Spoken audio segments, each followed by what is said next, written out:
Kodagu channel ವಿಶೇಷ ಕಾರ್ಯಕ್ರಮಕ್ಕೆ ಸ್ವಾಗತ. ನಾನು ಸುರೇಶ್ ಬಿಳಿಗೆರೆ.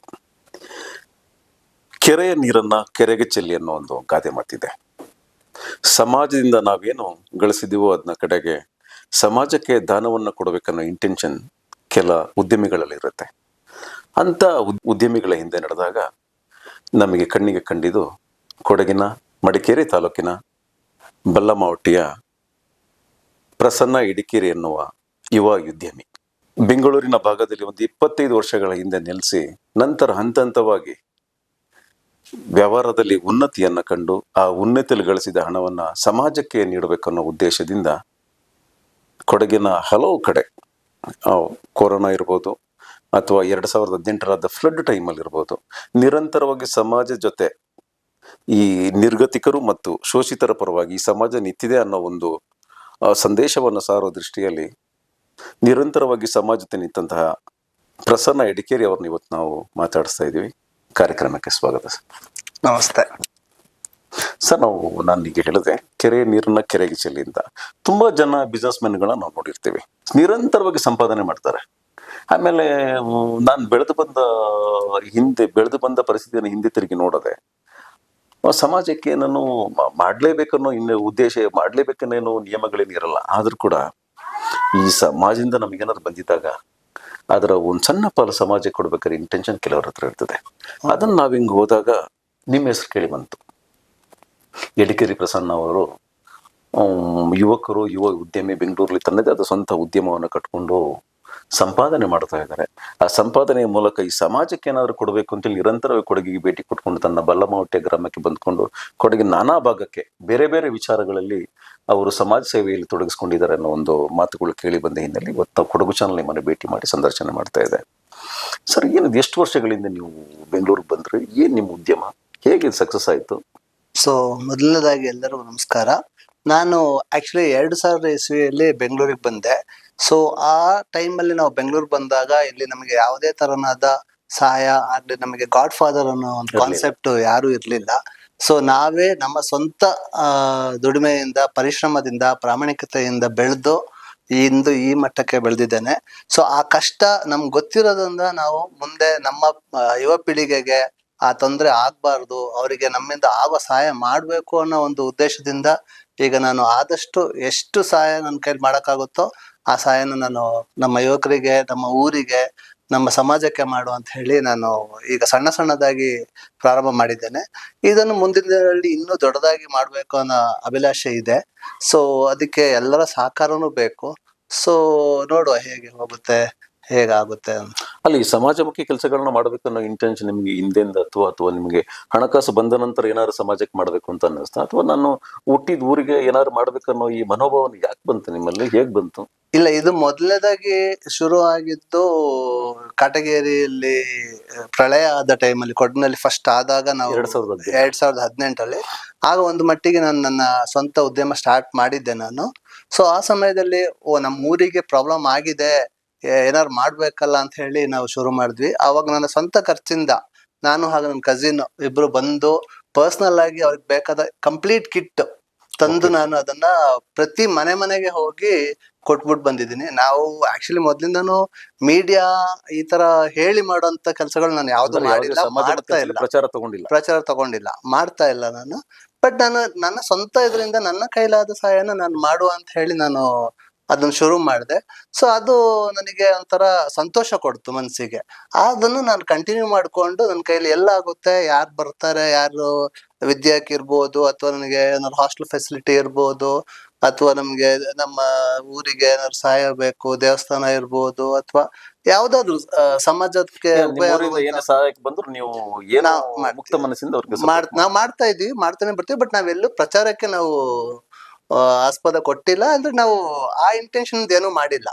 ಸೊ ನಮ್ ಕೈಲಾಗಿದ್ದ ನಾವು ಮಾಡ್ತಾ ಹೋಗುವ ಅಂತ ಹೇಳಿ ಮಾಡಿದೆ.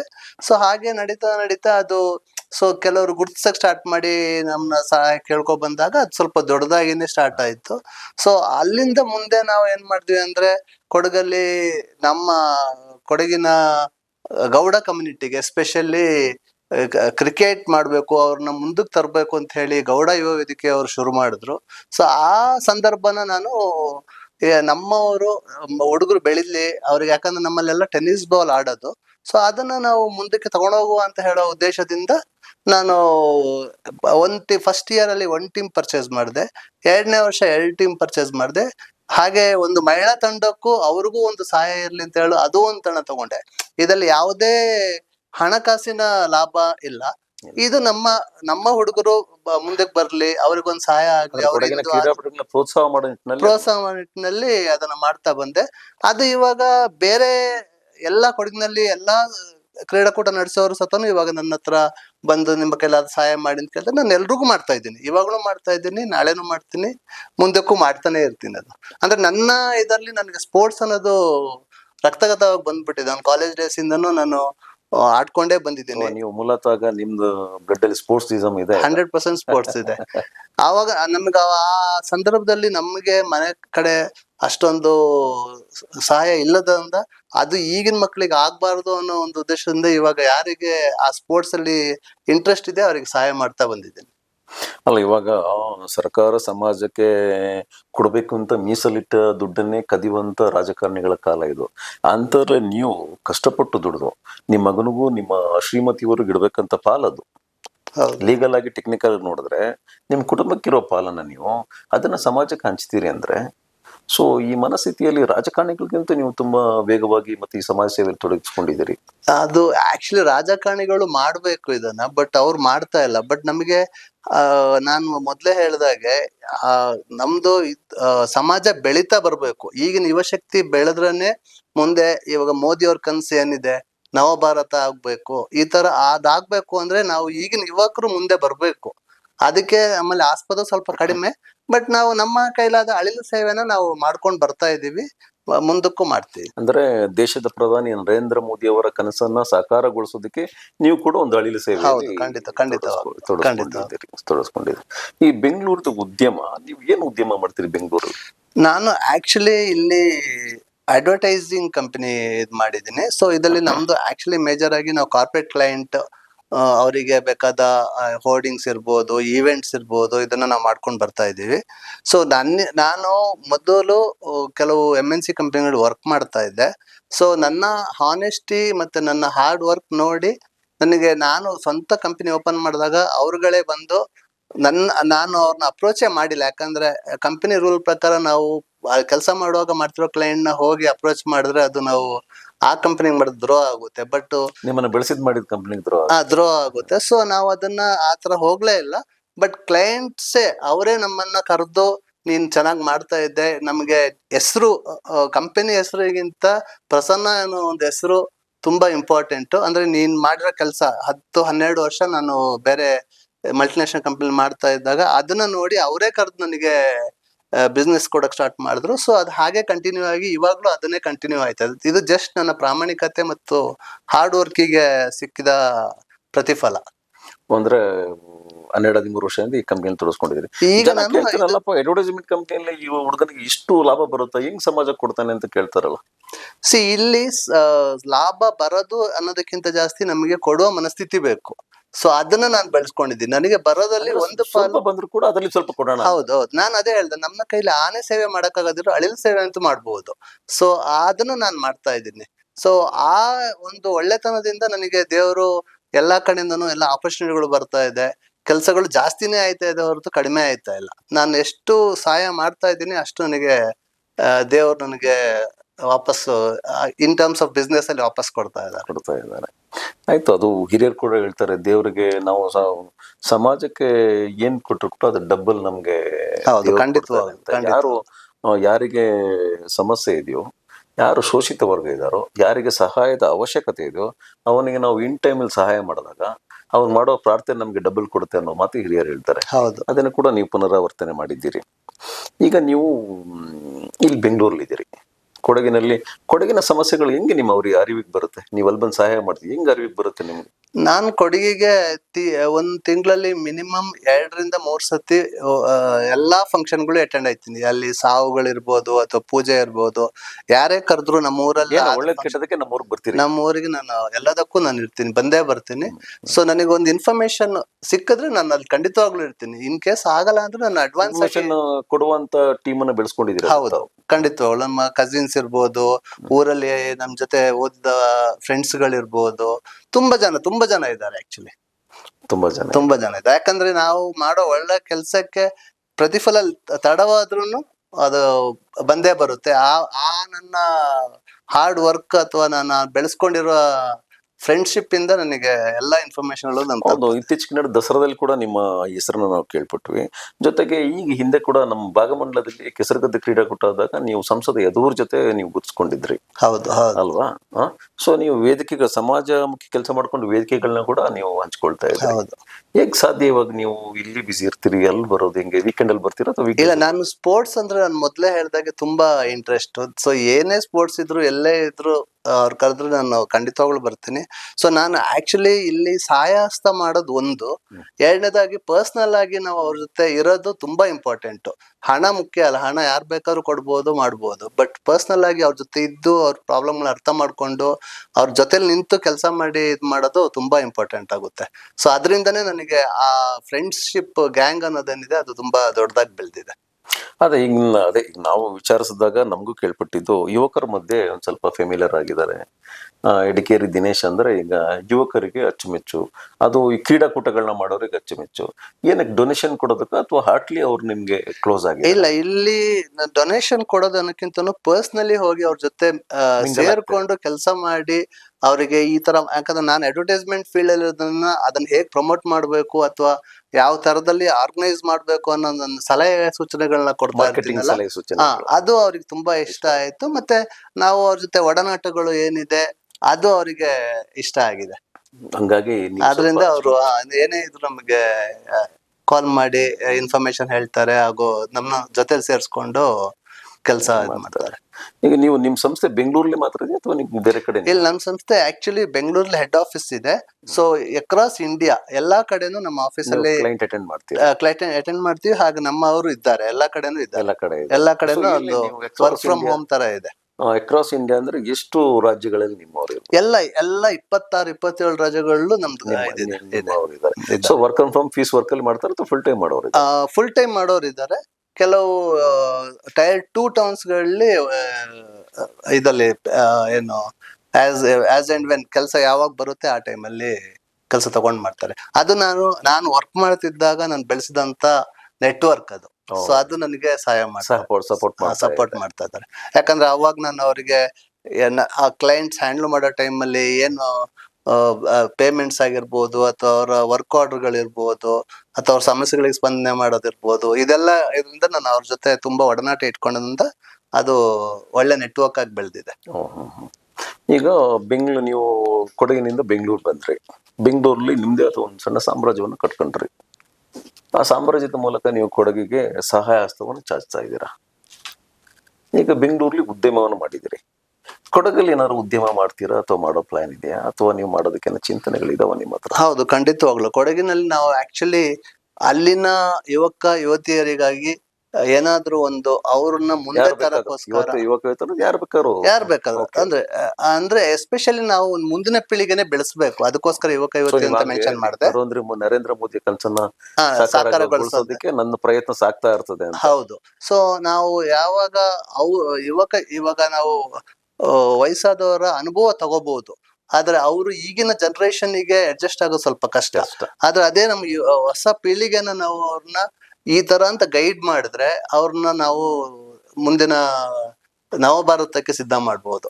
ಹಾಗಾಗಿ ನಾವು ಅವ್ರಿಗೋಸ್ಕರನೇ ಎಜುಕೇಶನ್ ಇನ್ಸ್ಟಿಟ್ಯೂಷನ್ ತರ ಏನಾರು ಒಂದು ವ್ಯವಸ್ಥೆ ಮಾಡಿ ಅವ್ರನ್ನ ಎಂಟ್ರೆನ್ಸ್ ಎಕ್ಸಾಮ್ ಇರ್ಬೋದು ಅಥವಾ ದೊಡ್ಡ ದೊಡ್ಡ ಅಫಿಷಿಯಲ್ಸ್, ಇವಾಗ ಆರ್ಮಿ ಆಫೀಸರ್ಸ್ ಆಗಿ ಅಂದ್ರೆ ಪ್ರಮೋಷನ್ ಆಗಿ ಹೋಗೋದ್ ಬೇರೆ, ಡೈರೆಕ್ಟ್ ಆಗಿ ಆಫೀಸರ್ ಕೆಡರ್ಗಳಿಗೆ ಹೋಗೋದ್ ಬೇರೆ. ಸೊ ಆಫೀಸರ್ ಕೆಡರ್ಗಳಿಗೆ ನಮ್ಮವರು ನಮ್ಮ ಊರಿನವ್ರು ಹೋಗ್ಲಿ ಅನ್ನೋ ತರದಲ್ಲಿ ಒಂದು ನಮ್ಮ ಜಿಲ್ಲೆಯವರು ಜಿಲ್ಲೆಯವರು ಇದ್ ಮಾಡ್ಲಿ ಅನ್ನೋ ಒಂದು ಇಂಟೆನ್ಷನ್ ಇಟ್ಕೊಂಡು ಒಂದು ಹೊಸ ಒಂದು ಯೋಜನೆಯನ್ನ ರೂಪನೆ ಮಾಡ್ತಾ ಇದ್ದೀವಿ.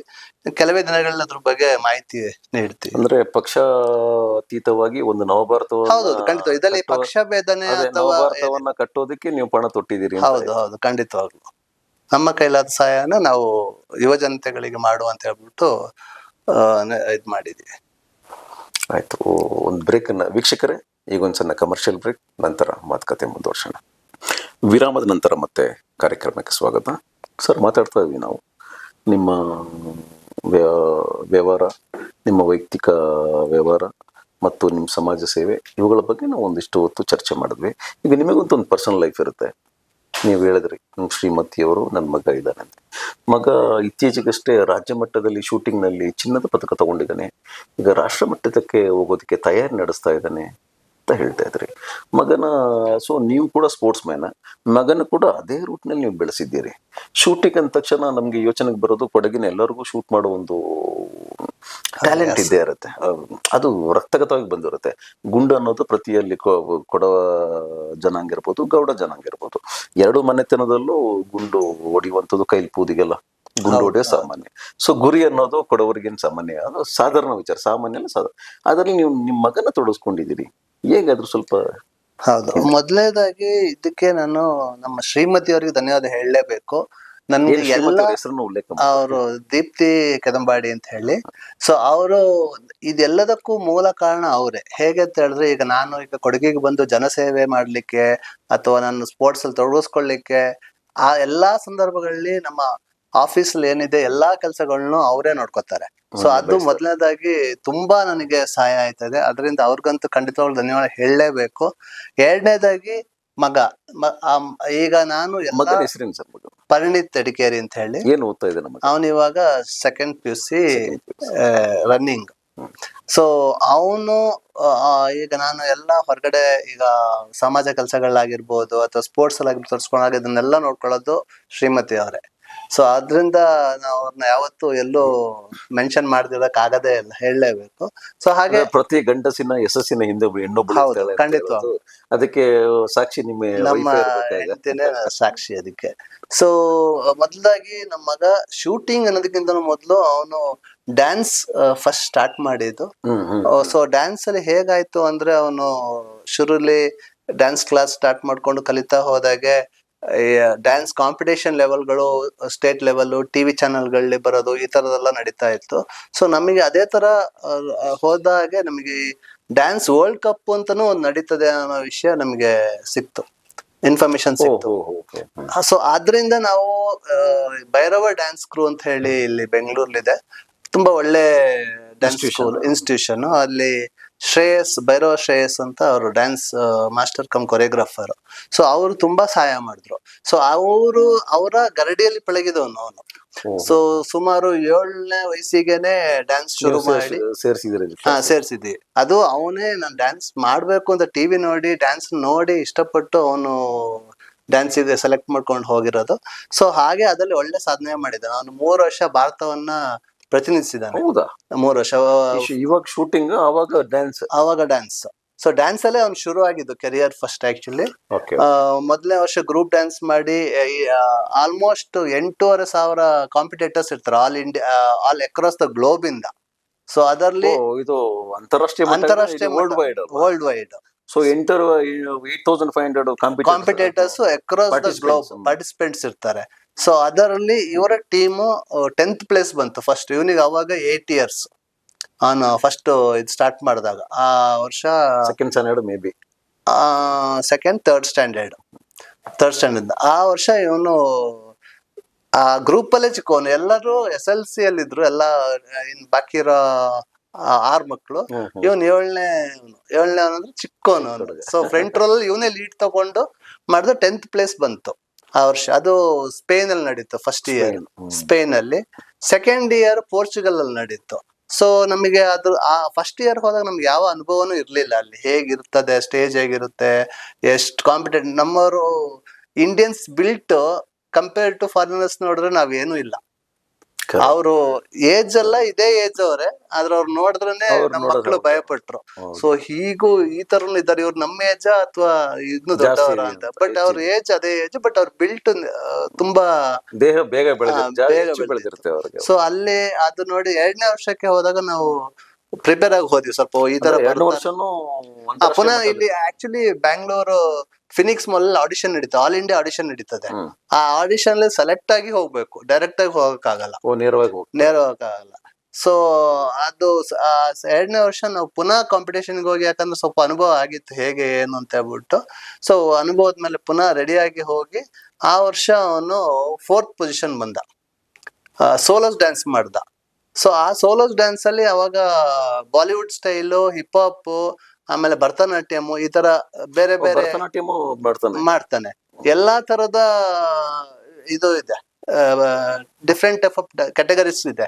ಸೊ ಎಲ್ಲಾ ಕ್ಯಾಟಗರಿಗಳಲ್ಲೂ ಕಾಂಪಿಟೇಷನ್ ನಡೀತದೆ. ಸೊ 1 ವರ್ಷ ಅವನು ಬಾಲಿವುಡ್ ಅಲ್ಲಿ ಮಾಡ್ದ 2ನೇ ವರ್ಷ. ಸೊ ಅದನ್ನ ಮಾಡಿ ಬಂದು ಅಲ್ಲಿ ಆ ಸಲ ಅವ್ನಿಗೆ 6ನೇ ಸ್ಥಾನ ಸಿಕ್ತು 2nd ವರ್ಷ.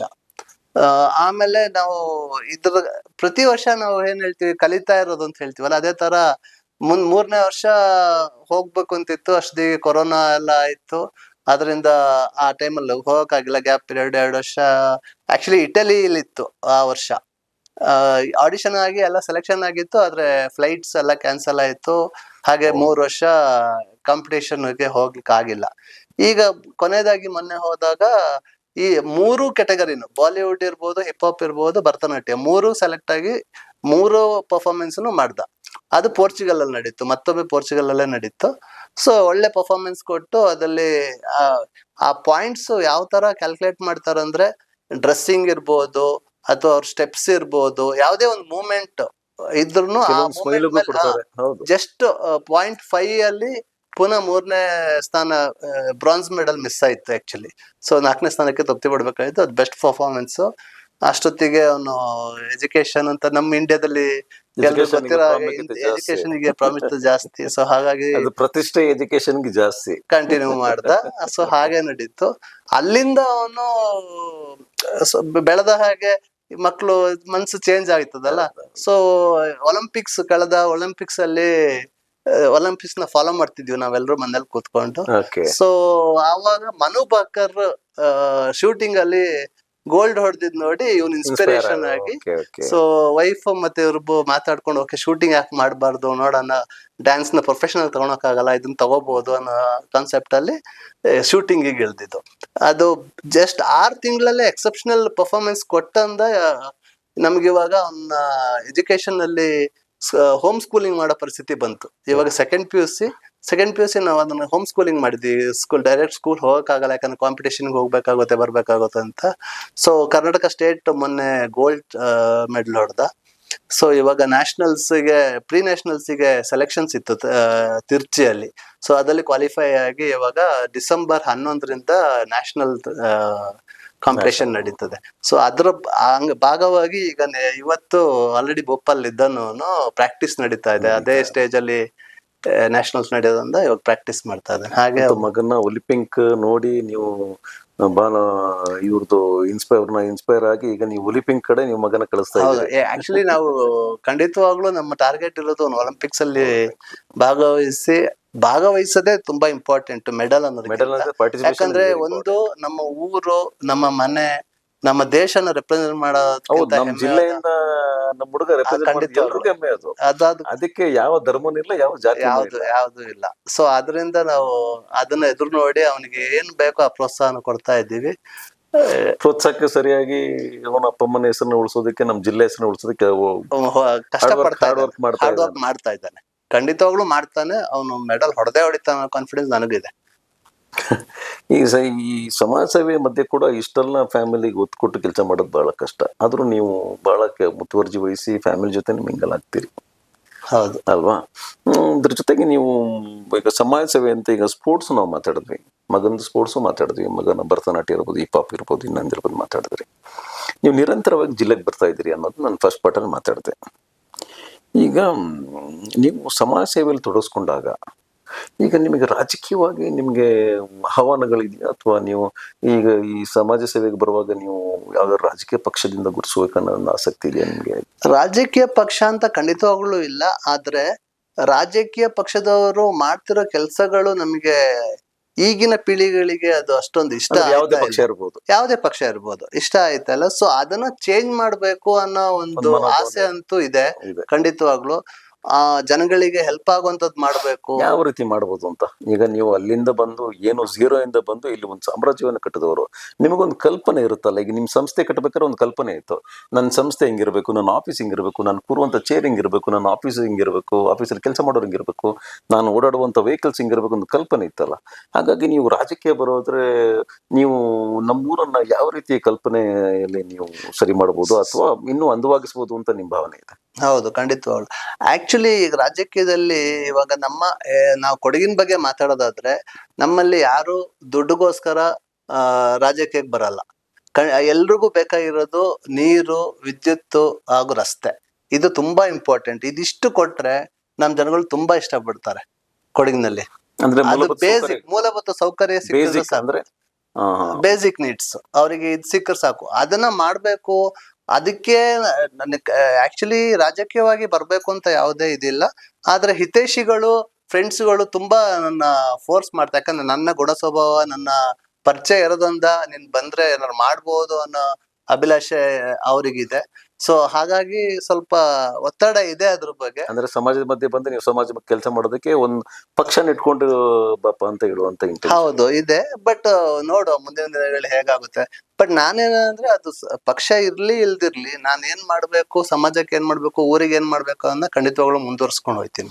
ಅಲ್ಲ, ನಿಮ್ಮಂತ ಬಿಸಿನೆಸ್ ಮ್ಯಾನ್ಗಳು ರಾಜಕೀಯಕ್ಕೆ ಬಂದಾಗ ಇಲ್ಲಿ ನೀವು ಇಷ್ಟು ಸಂಪಾದನೆ ಮಾಡಿದ್ದು ನೀವು ಬಿಸಿನೆಸ್ ಇಂದ, ಈ ವ್ಯವಹಾರನ ಬಿಟ್ಟು ರಾಜಕೀಯಕ್ಕೆ ಬಂದಾಗ ಯಾಕೆ ಸಮತೋಲನ ಮಾಡೋದಕ್ಕೆ ಸಾಧ್ಯ ಅನ್ನೋ ಏನಾದ್ರು? ಅದು ನಾನು ಮೊದ್ಲೇ ಹೇಳ್ದಾಗೆ, ನಮ್ಮ ಮನೆಯವರು ನಮಗೆ ಬಿಸ್ನೆಸ್ ಅಲ್ಲಿ ಆಲ್ರೆಡಿ ಬೆಂಗಾಲಾಗಿ ನಿಂತಿದ್ದಾರೆ. ಸೊ ಸಮಾಜಕ್ಕೆ ಏನಾದ್ರು ಮಾಡ್ಬೇಕು ಅನ್ನೋ ಒಂದು ಉದ್ದೇಶ ಅಂತೂ ಇದೆ. ಸೊ ಖಂಡಿತವಾಗ್ಲೂ ರಾಜಕೀಯ ಬಲ ಸಿಕ್ಕಿದ್ರೆ ಇನ್ನೂ ಒಳ್ಳೇದೇ. ಹೌದು. ಆಕ್ಚುಲಿ ಇವಾಗ ಎಲ್ಲ ದುಡ್ಡಿನಲ್ಲಿ ಜಾಸ್ತಿ ನಡೀತದೆ. ಸೊ ನಾವು ದುಡ್ಡು ಕೊಟ್ಟು ರಾಜಕೀಯ ಮಾಡೋ ನೆಸಿಟಿ ಅಂತೂ ಇಲ್ಲ. ಕೊಡಗಿನ ಜನ ದುಡ್ಡಿಗೆ ಸ್ವಲ್ಪ ಪ್ರಾಮುಖ್ಯತೆ ಕಡಿಮೆ ಕೊಡ್ತಾರೆ, ಬಟ್ ಇತ್ತೀಚಿನ ಬದಲಾದ ರಾಜಕೀಯ ವ್ಯವಸ್ಥೆಯಲ್ಲಿ ಒಂದ್ ಸ್ವಲ್ಪ ಹಣ ಹರಿದಾಡ್ತಾ ಇದೆ. ಅಂತದ್ರಲ್ಲಿ ನೀವು ದುಡ್ಡೇ ಇಲ್ಲದೆ ರಾಜಕೀಯ ಮಾಡ್ಬೋದು? ಇಲ್ಲ, ಖಂಡಿತವಾಗ್ಲೂ ಮಾಡ್ಬೋದು.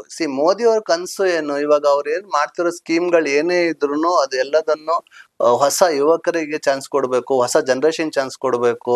ಆಮೇಲೆ ಏಜ್ ಕ್ಯಾಟಗರಿ ವೈಸ್ ಅವ್ರು ಇವಾಗ ಇಷ್ಟು ವರ್ಷದ ಮೇಲೆ ರಿಟೈರ್ಡ್ ಆಗ್ಬೇಕು, ಯುವ ಜನತೆ ಮುಖ್ಯವಾಹಿನಿಗೆ ಬರ್ಬೇಕು. ಹೌದು, ಮುಖ್ಯವಾಗಿ ಬರ್ಬೇಕು. ಅದು ಮುಂದೆ ಬಂದ್ರೆ, ಯಾಕಂದ್ರೆ ನಾವ್ ಜನರೇಷನ್ ಬದಲಾದಾಗೆ ಜನಗಳ ಥಿಂಕಿಂಗು ಅಥವಾ ಇದು ಚೇಂಜ್ ಆಯ್ತಾ ಹೋಗುತ್ತೆ. ಅದ್ರ ಪ್ರಕಾರ ನಾವು ಚೇಂಜ್ ಆಗ್ಬೇಕಂದ್ರೆ ಹೊಸ ಪೀಳಿಗೆಗೆ ಚಾನ್ಸ್ ಕೊಟ್ರೇನೆ ಅದು ಆಗೋದು. ಈಗ ನಾನ್ ಬರ್ಬೋದು, ಬರ್ದೇ ಇರ್ಬೋದು, ಯಾರೇ ಯುವಕರು ಅಥವಾ ಯಾರೇ ಬಂದ್ರು ಅದು ಚೇಂಜಸ್ ಖಂಡಿತವಾಗ್ಲೂ ಕಂಡೇ ಕಾಣುತ್ತೆ ಸಮಾಜ. ಯಾಕಂದ್ರೆ ಎಲ್ಲಾನು ದುಡ್ಡು ಅಳಿಯಲ್ಲ. ಕೆಲಸ ಅನ್ನೋದು ಅಥವಾ ನಾವು ಏನ್ ಮಾಡ್ತೀವಿ ಅನ್ನೋದು ತುಂಬಾ ಇಂಪಾರ್ಟೆಂಟ್ ಆಗುತ್ತೆ. ಫೇಸ್ ವ್ಯಾಲ್ಯೂ ಇಂಪಾರ್ಟೆಂಟ್ ಆಗುತ್ತೆ. ಹಾಗಂದ್ರೆ ನೀವು ರಾಜಕೀಯೇತರ ಸಮಾಜ ಸೇವೆಯನ್ನು ತೊಡಸ್ಕೊಂಡಿದ್ದೀರಿ. ರಾಜಕೀಯಕ್ಕೆ ಬಂದ್ರು ಬರ್ಬೋದು, ಬರದೇ ಇರ್ಬೋದು. ಹೌದು. ಅಥವಾ ಯಾರೇ ಬಂದ್ರು ಕೂಡ ಯುವಕರಿಗೆ ಅವಕಾಶ ಕೊಡಿ ಅನ್ನೋ ಮಾತನ್ನ. ಹೌದು, ಯುವಕರಿಗೆ ಚಾನ್ಸಸ್ ಕೊಟ್ರೆ ಎಲ್ಲದಲ್ಲೂ, ಇದು ಬರೀ ರಾಜಕೀಯದಲ್ಲಿ ಅಂತಲ್ಲ, ಯಾವುದೇ ಸಂಘ ಸಂಸ್ಥೆಗಳಿರ್ಬೋದು ಅಥವಾ ಯಾವುದೇ ಸ್ಕೂಲ್ ಅಡ್ಮಿನಿಸ್ಟ್ರೇಷನ್ಗಳಿರ್ಬೋದು. ಯಾಕಂದ್ರೆ ಇವಾಗ ನಾವು ಹಳೆ ಟ್ರೆಂಡ್ ಅನ್ನ ಫಾಲೋ ಮಾಡಿದ್ರೆ ಈಗಿನ ಹೊಸ ಪೀಳಿಗೆಗಳಿಗೆ ಅದು ಸೆಟ್ ಆಗಲ್ಲ. ನಾವು ಇಂಟರ್ನ್ಯಾಷನಲ್ ಲೆವೆಲ್ಗೆ ಬೆಳಿಬೇಕು ಅಂದ್ರೆ ನಮ್ ಇಂಡಿಯನ್ ಲೆವೆಲ್ ಚೇಂಜ್ ಆಗ್ಬೇಕು. ಇಂಡಿಯನ್ ಲೆವೆಲ್ ಬದಲಾಗಬೇಕು. ಅದು ಚೇಂಜ್ ಆಗ್ಬೇಕಂದ್ರೆ ನಮ್ಮಿಂದನೇ ಚೇಂಜ್ ಆಗ್ಬೇಕು. ಈಗಿನ ಕರೆಂಟ್ ಯುವಕರಿಂದನೇ ಚೇಂಜ್ ಆಗ್ಬೇಕು, ಯುವಕರಿಂದ ಚೇಂಜ್ ಆಗ್ಬೇಕು. ಆ ಬದಲಾವಣೆನ ನಾವು ನಮ್ಮ ಕೊಡಗಿನಿಂದನೇ ಯಾಕೆ ಶುರು ಮಾಡಬಾರ್ದು ಅನ್ನೋದು, ನಾವು ಯಾಕೆ ಮಾದರಿ ಆಗ್ಬಾರ್ದು ಬೇರೆ ರಾಜ್ಯಗಳಿಗೆ ಇರ್ಬೋದು, ಜಿಲ್ಲೆಗಳಿಗೆ ಇರ್ಬೋದು ಅನ್ನೋದು ನನ್ನ. ಅಂದ್ರೆ ದೇಶಕ್ಕೆ ಮಾದರಿಯನ್ನ ಆರಂಭವನ್ನ ನೀವು ಆ ಹೆಜ್ಜೆಗಳನ್ನ ಕೊಡಗಿಂದನೇ ಆರಂಭ ಮಾಡೋಣ. ಹೌದು, ದುಡ್ಡಿಲ್ಲದೆ ರಾಜಕೀಯ ಮಾಡ್ಬೋದು ಅನ್ನೋದನ್ನ ನಾವು ನಮ್ಮಿಂದನೇ ಶುರು ಮಾಡುವ ಒಂದು ಆಲೋಚನೆ ಅಂತೂ ಖಂಡಿತವಾಗ್ಲೂ ಇದೆ. ಅದು ಯಾರೇ ಇರ್ಬೋದು, ಯಾರೇ ಬರ್ಲಿ ನಾವು ಅವ್ರಿಗೆ ಸಪೋರ್ಟ್ ಮಾಡ್ತೀವಿ. ರಾಜಕೀಯದಲ್ಲಿ ಬೆಳೆಸಿ ನಮ್ ಜನಗಳಿಗೆ ಒಳ್ಳೇದಾಗುವಂತದನ್ನ ನಾವು, ಅಂದ್ರೆ ಊರು ಉದ್ಧಾರ ಆಗ್ಬೇಕು ಅನ್ನೋ ಕಾನ್ಸೆಪ್ಟ್. ಊರು ಉದ್ಧಾರ ಆಗ್ಬೇಕು ಮತ್ತೆ ಖಂಡಿತವಾಗ್ಲೂ.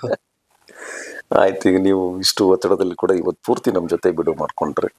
ಆಮೇಲೆ ಸಮಾಜ ಸೇವೆಗಳ ಬಗ್ಗೆ ನಿಮ್ಮ ಏನು ಸಮಾಜ ಸೇವೆಗಳು ನೀವೇನೇನು ಮಾಡಿದ್ರಿ ಇಲ್ಲಿವರೆಗೆ ಅದ್ರ ಬಗ್ಗೆ ತುಂಬ ಹೇಳಿದ್ರೆ ನೀವು ನಿಮ್ಮ ವಿಚಾರ ಕೇಳಿದಾಗ ನೀವು ತುಂಬ ಕಡೆ ಸಹಾಯ ಮಾಡಿದಿರಿ ಅಂತ ಆಯ್ತು. ಆದರೆ ಪ್ರಚಾರಕ್ಕೋಸ್ಕರ ನಾನು ಯಾವ್ದು ಫೋಟೋ ತಗೊಂಡಿಲ್ಲ ಅಂತ ಕೇಳಿದ್ರಿ. ನಾವು ನೋಡಿದಾಗ ನಿಮ್ಮದು ಫೋಟೋಗಳು ಕೂಡ ಕಡಿಮೆ ಇತ್ತು, ಬಟ್ ನೀವು ಕೆಲಸ ಮಾಡಿರೋದು ತುಂಬ ಜಾಸ್ತಿ ಇದೆ. ಹೌದು, So, ಖಂಡಿತ. ಈ ಸಮಾಜ ಸೇವೆಗೆ ಪೂರಕವಾಗಿ ನೀವು ಯುವಕರಿಗೆ ಉದ್ಯಮದಲ್ಲಿ ಕೋಟ್ಯಾಂತರ ಲಕ್ಷಾಂತರ ದುಡಿದು ಸುಮ್ಮನೆ ಇಟ್ಟಿರ್ತಾರಲ್ಲ ಬ್ಯಾಂಕಲ್ಲಿ ಬಡ್ಡಿ ಬೆಳಿಲಪ್ಪ ಅಂತ, ಅಥವಾ ಅಂಥವ್ರಿಗೆ ಒಂದು ಕ್ಯಾಟಗರಿ. ಇನ್ನೊಂದು ಇಲ್ಲ, ನಾವ್ ಏನಾದ್ರೂ ಮಾಡಬೇಕು, ಯಾರನ್ನ ನೋಡಿ ಮಾಡೋದು ಅಂತ ಕೆಲವರು ಇರ್ತಾರಲ್ಲ, ಇನ್ಸ್ಪೈರ್ ಆಗೋರು ಇರ್ತಾರೆ. ಅಂಥವ್ರಿಗೆ ನೀವು ನಮ್ಮ ಕೊಡಗು ಚಾನಲ್ ಮೂಲಕ ಏನ್ ಹೇಳಕ್ ಇಷ್ಟಪಡ್ತೀರಿ? ನಾನು ಮೊದ್ಲೇ ಹೇಳ್ದಾಗೆ ಇವಾಗ ದುಡ್ಡು ಇಲ್ದೇನು ನಾವು ದೇಶನ ಉದ್ಧಾರ ಮಾಡ್ಬೋದು. ಅಂದ್ರೆ ದುಡ್ಡು ಇಂಪಾರ್ಟೆಂಟ್, ಇಲ್ಲ ಅಂತ ಹೇಳ್ತಾ ಇಲ್ಲ, ಬೇಕು. ಬಟ್ ಆದ್ರೆ ಅದನ್ನ ಮಾರ್ಕೋಬಾರ್ದು, ನಾವು ನಮ್ಮನ್ನ ದುಡ್ಡುಗೋಸ್ಕರ ಮಾರ್ಕೋಬಾರ್ದು. ನಾವಂದ್ರೆ ನಿಮ್ಮ ಮತವನ್ನ ಹೇಳ್ತಾ ಇದ್ದೀರಾ ಅಥವಾ ವ್ಯಕ್ತಿತ್ವವನ್ನು ಹೇಳ್ತಾ ಇದ್ದೀರಾ? ವ್ಯಕ್ತಿತ್ವವನ್ನ ನಾವು ಅದನ್ನ ಮಾರ್ಕೋಬಾರ್ದು. ಸೊ ನಮ್ಮ ಕೈಲಿ ಯಾರೇ ಇರ್ಬೋದು, ನಮ್ಮ ಕೈಲಿ ಆದ ಸಹಾಯನ ನಾವು ಜನಗಳಿಗೆ ಮಾಡಿದ್ರೆ, ಸೊ ಆ ಆ ಸಹಾಯ ಅವರು ಮುಂದಿನ ದಿನಗಳಲ್ಲಿ ನಮಗೆ ಸಹಾಯ ಹಸ್ತ ನೀಡ್ತಾರೆ. ಸೊ ಅವರು ಅದರಿಂದ ಇನ್ಸ್ಪೈರ್ ಆಯ್ತಾರೆ. ಸೊ ಸಮಾಜ ಬೆಳವಣಿಗೆ ಅವ್ರು ಒಂದ್ 4 ಜನಕ್ಕೆ ಸಹಾಯ ಮಾಡ್ತಾರೆ. ನಾವು ನಮ್ಮಿಂದಾನೇ ಶುರು ಮಾಡಿದ್ರೆ ಅದನ್ನ ಅವ್ರು ಕಂಟಿನ್ಯೂ ಮಾಡ್ತಾರೆ. ಹೌದು, ನನಗೆ ಒಬ್ರು ಸಹಾಯ ಮಾಡಿದ್ರು, ಮುಂದಿನ ನಾನು ಇನ್ನೊಬ್ರು ಸಹಾಯ ಮಾಡ, ಆ ಒಬ್ರು ಇಬ್ರಿಗೆ ಮಾಡ್ತಾರೆ, ಇಬ್ರು 4 ಜನಕ್ಕೆ ಮಾಡ್ತಾರೆ, ಹಾಗೆ ಬೆಳೀತಾ ಹೋಗುತ್ತೆ. ಸೊ ಅದರಿಂದ ಖಂಡಿತವಾಗ್ಲೂ ದುಡ್ಡು ಇದ್ದವರು ಸ್ವಲ್ಪ ಮುಂದೆ ಬಂದು ಸಹಾಯ ಮಾಡ್ಲಿ. ಈ ಯುವ ಜನತೆ ಏನಕ್ಕೆ ಬರ್ಬೇಕು ಅನ್ನೋದು ನಾನು ಹೇಳ್ತಾ ಇದ್ದೀನಿ ಅಂದ್ರೆ, ಸೊ ಅವ್ರುಗಳಿಗೆ ಈ ಏನ್ ನಡೀತಾ ಇದೆ ಅನ್ನೋ ವಿಷಯ ಅವ್ರಿಗೆ ವಿದ್ಯಮಾನಗಳು ತುಂಬಾ ಫಾಸ್ಟ್ ಆಗಿರುತ್ತೆ. ಅವರು ಈಗಿನ ಸೋಷಿಯಲ್ ಮೀಡಿಯಾಗಳಲ್ಲಿ ಎಲ್ಲದಲ್ಲೂ ಮುಂದುವರೆದಿರ್ತಾರೆ. ಸೊ ಅವರು ಇನ್ಫಾರ್ಮೇಶನ್ ಕೊಡ್ಬೋದು ಜನಗಳಿಗೆ ಅನ್ನೋದನ್ನ ಪ್ರಸಾರ ಆಗೋದ್ರಿಂದ ತುಂಬಾ ಒಳ್ಳೇದಾಗುತ್ತೆ ಜನಗಳಿಗೆ ಅಂತ ನಾನು ಭಾವಿಸ್ತೇನೆ. ಆಗ್ಲಿ ಸರ್. ವಿಡಿಯೋನೆಲ್ಲ ಕೂಡ ನಮ್ಮ ಕೊಡಗು ಚಾನಲ್ ಜೊತೆ ನೀವು ಸಂಪೂರ್ಣವಾಗಿ ಮಾಹಿತಿಯನ್ನು ಹಂಚ್ಕೊಂಡ್ರಿ. ಸಮಾಜ ಸೇವೆ ಬಗ್ಗೆ ನೀವು ಹಂಚ್ಕೊಂಡ್ರೆ, ನಿಮ್ಮ ಸಮಾಜ ಸೇವೆ ಪ್ರತೀಕವಾಗಿ ರಾಜಕೀಯ, ಏನಾದ್ರು ನೀವು ಭವಿಷ್ಯದಲ್ಲಿ ರಾಜಕೀಯಕ್ಕೆ ಬರೋದಾದ್ರೆ ನಿಮ್ಮ ರಾಜಕೀಯ ಭವಿಷ್ಯ ಕೂಡ ಉಜ್ವಲವಾಗಲಿ ಅಂತ ಕೇಳ್ಕೊಳ್ತಾ ಈ ಕಾರ್ಯಕ್ರಮನ ಮುಗಿಸೋಣ. ವೀಕ್ಷಕರೇ, ಮುಂದಿನ ಸಂದರ್ಶನದಲ್ಲಿ ಮತ್ತೊಮ್ಮೆ ಭೇಟಿಯಾಗೋಣ. ನಿರಂತರವಾಗಿ ನೋಡ್ತಾ ಇರಿ ಕೊಡಗು ಚಾನಲ್. ನಮಸ್ತೆ. ನಮಸ್ತೆ.